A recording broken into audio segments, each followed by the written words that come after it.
나눔 서재를 찾아주셔서 진심으로 감사합니다. 오늘도 지혜를 나누는 소중한 시간이 되길 기원합니다. 좋은 약은 입에 쓴 법입니다. 그런데 남이 하는 좋은 충고는 쉽게 받아들이기 어렵습니다. 머리로는 이해되지만 마음이 허락하지 않기 때문입니다. 충고를 잘 선별해서 받아들이는 사람은 성장할 수 있습니다. 서운한 마음은 잠시뿐입니다. 남이 건네는 좋은 의견을 받아들이면 잃는 것보다 얻는 것이 더 많습니다. 오늘은 이와 관련된 생각 나눔과 함께 책 50에 읽는 맹자에 실려있는 이야기를 들려드리겠습니다.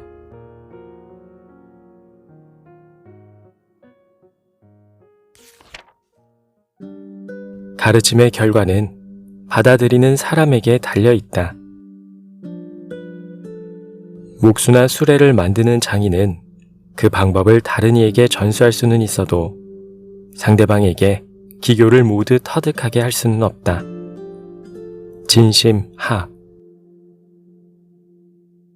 좋은 약은 입에 쓰다 라는 격언이 있습니다. 다른 사람의 조언이나 충고를 받아들이는 것은 결코 쉽지 않습니다. 나이가 들수록 나의 경험을 더 우선시하고 사고가 고착화되기 때문에 더욱 그렇습니다. 좋은 약은 부모님이 주십니다. 어렸을 때는 공부하라는 말, 사회생활을 하면서는 술을 적당하게 마시고 운동하라는 이야기를 끊임없이 합니다. 부모님이 부지런하고 자수성가한 분이라면 더욱 강조할 것입니다. 근면과 성실이 가장 중요한 가치이기 때문입니다. 저희 외할아버지가 그랬습니다. 늘 새벽에 자녀들을 깨우고 아침 식사를 같이 했습니다. 아무리 피곤하고 힘들더라도 반드시 일어나야 했습니다. 안 그러면 바로 불호령이 떨어졌기 때문입니다. 그러한 경험 때문인지 어머니는 형과 저를 풀어주셨습니다. 아무리 늦게 일어나도 놔두었습니다.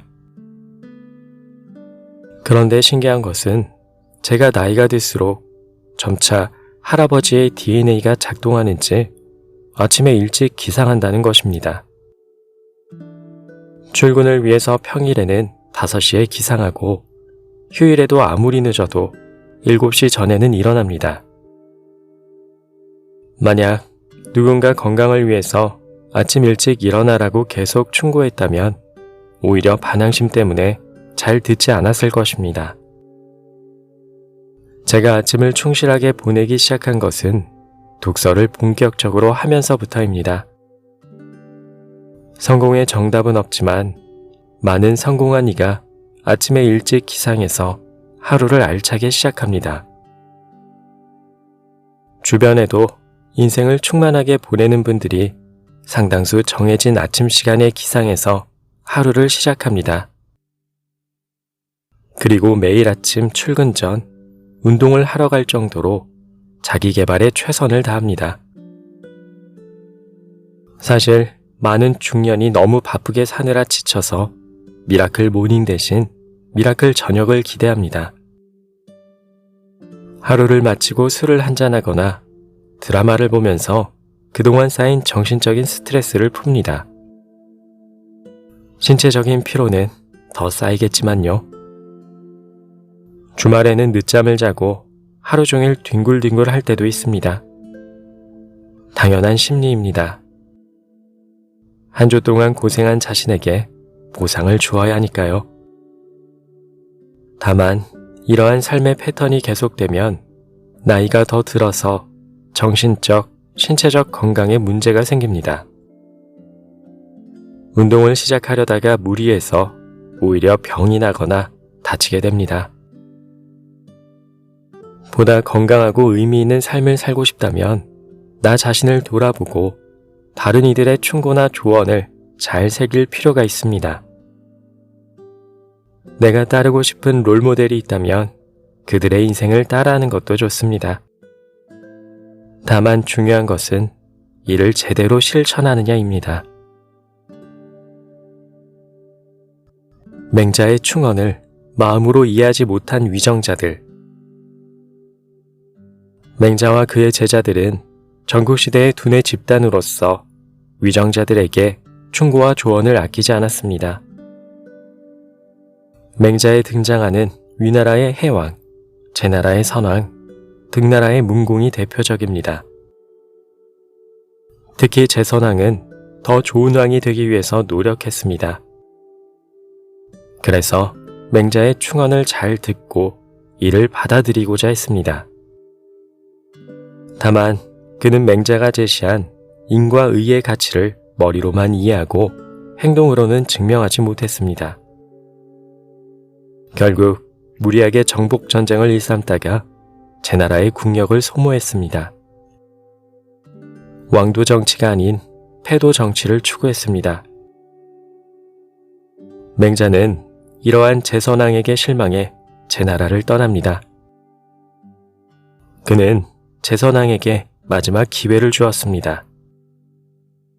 제나라 수도에서 멀지 않은 주읍 땅에서 사흘을 기다리며 왕이 마음을 바꾸기를 바랬습니다. 왕께서 행여라도 생각을 고치시길 나는 매일 바란다 라고도 했습니다. 만약 왕이 자신을 재등용한다면 제나라 백성뿐만 아니라 천하의 백성을 편안하게 할 것이라고 믿었습니다. 하지만 제선왕은 더 이상 맹자의 충언을 듣고 싶지 않았는지 그를 다시 부르지 않았습니다. 양해왕은 역사상 그다지 알려지지 않은 왕인데 맹자의 첫 편에 등장하면서 유명세를 탔습니다. 하지만 좋은 모습이 아니라 노구를 이끌고 온 맹자에게 어떻게 하면 더 많은 이익을 얻을지 질문했다가 호되게 야단맞는 역할이었습니다. 등문공은 약소국의 피해를 느끼며 나라를 부강하게 만들고 싶어서 맹자의 의견을 적극 수렴하려고 했으나 여전히 그 방법론에 의구심을 품었습니다.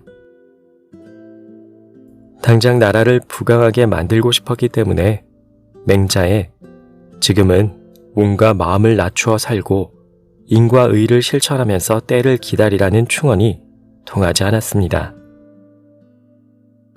맹자가 목수나 수레를 만드는 장인은 그 방법을 다른 이에게 전수할 수는 있어도 상대방에게 기교를 모두 터득하게 할 수는 없다 라고 말한 부분을 주목할 필요가 있습니다. 아무리 기술장인이 제자에게 목공예나 수레를 만드는 것을 가르쳐 주더라도 그 전부를 터득하게 할 수는 없다는 말입니다. 이는 제자가 진정으로 기술을 습득하기 위해서는 꾸준히 노력해 자신의 것으로 소화해야 한다는 의미입니다.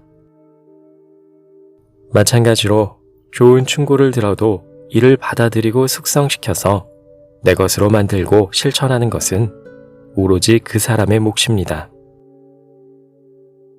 맹자와 그의 제자들이라는 훌륭한 선생님을 제선왕, 양해왕, 등문공은 제대로 활용하지 못했습니다.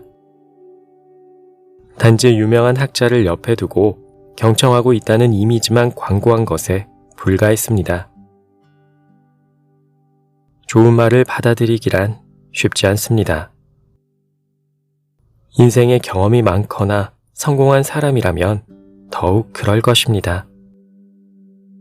하지만 어떠한 위치에 있든 나아지기 위해서 마음의 문을 열고 노력하는 자세가 필요합니다. 테니스나 골프를 치든지 요가나 피트니스를 하든지 간에 우리는 조금 더 잘하기 위해서 트레이너의 충고를 받아들입니다. 배우는 자세로 실천하는 사람의 실력은 계속 나아질 수밖에 없습니다.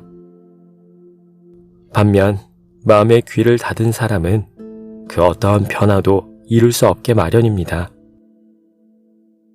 좋은 약은 입에 쓰고 좋은 충고도 입에 씁니다. 누군가로부터 충고를 듣는 것이 부담되고 자존심이 허락하지 않는다면 적어도 책을 읽거나 글을 쓰면서 자신을 성찰하면 어떨까요?